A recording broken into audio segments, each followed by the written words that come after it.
How legit is Gordon Ramsay?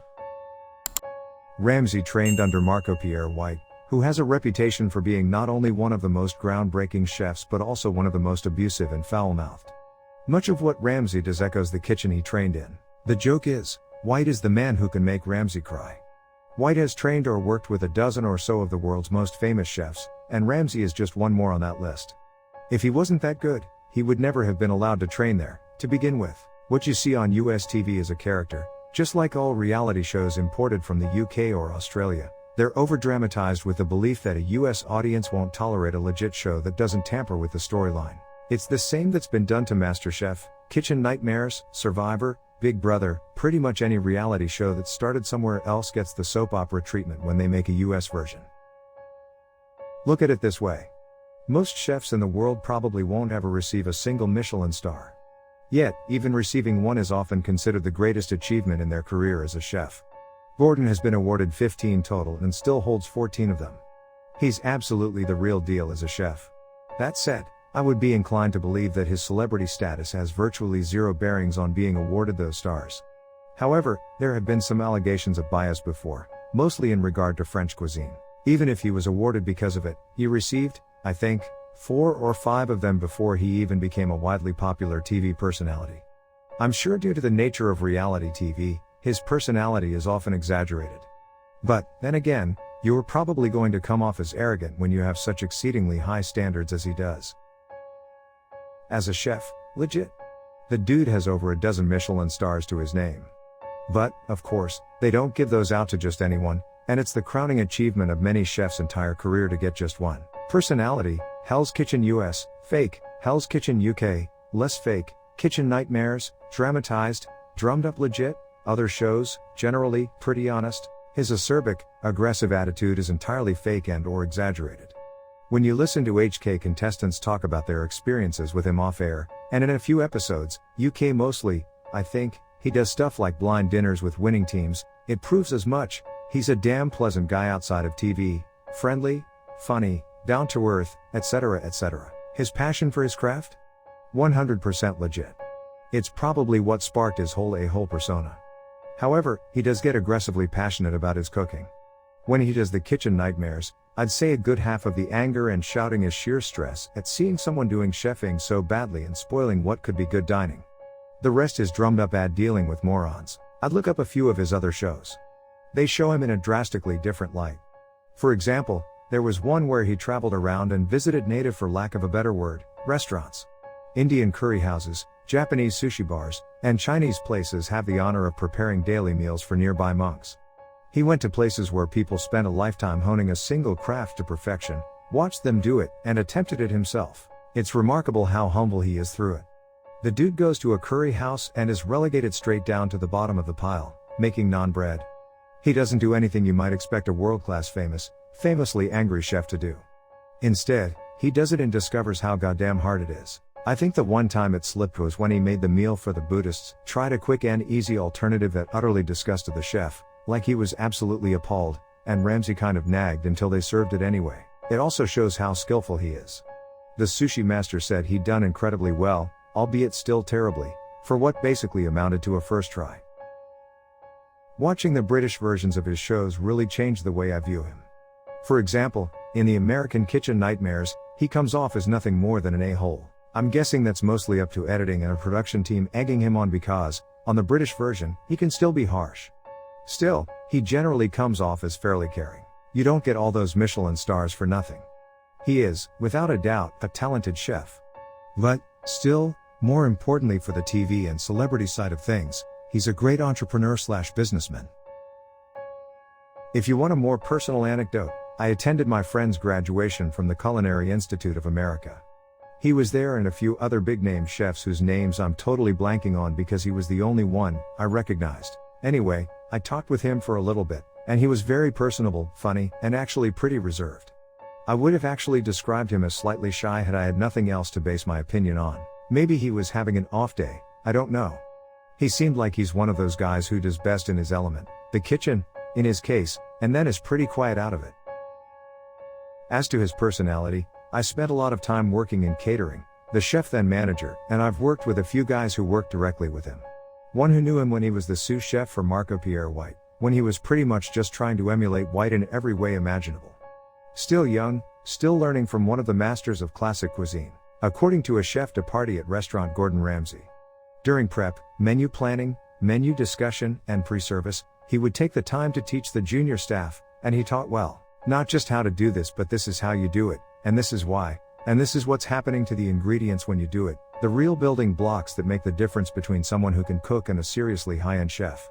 But, of course, he also didn't mind having a laugh, all the usual banter you get in a kitchen. Once you were in service, he wanted absolute professionalism and would react badly if things weren't perfect.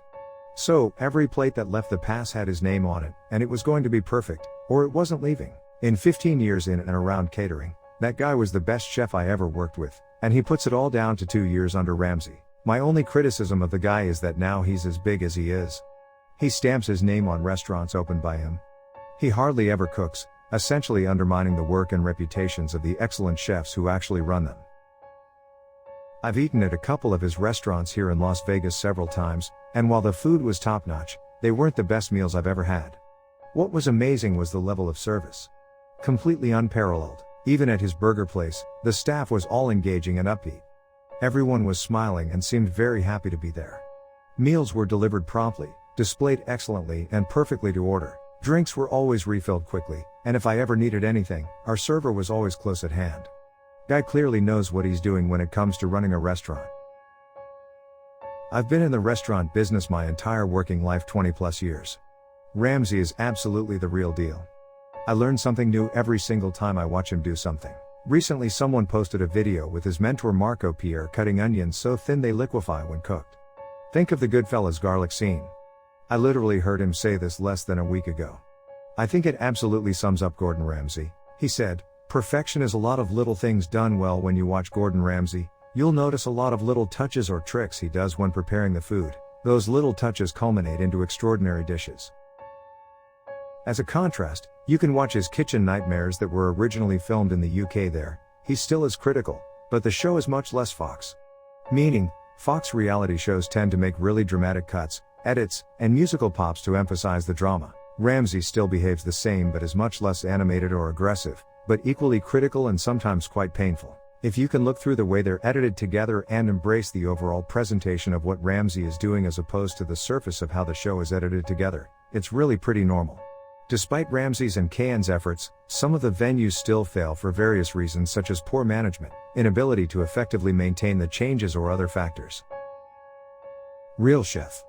The shows themselves use sleep deprivation on the contestants and clever editing techniques to make them dramatic so people will watch them.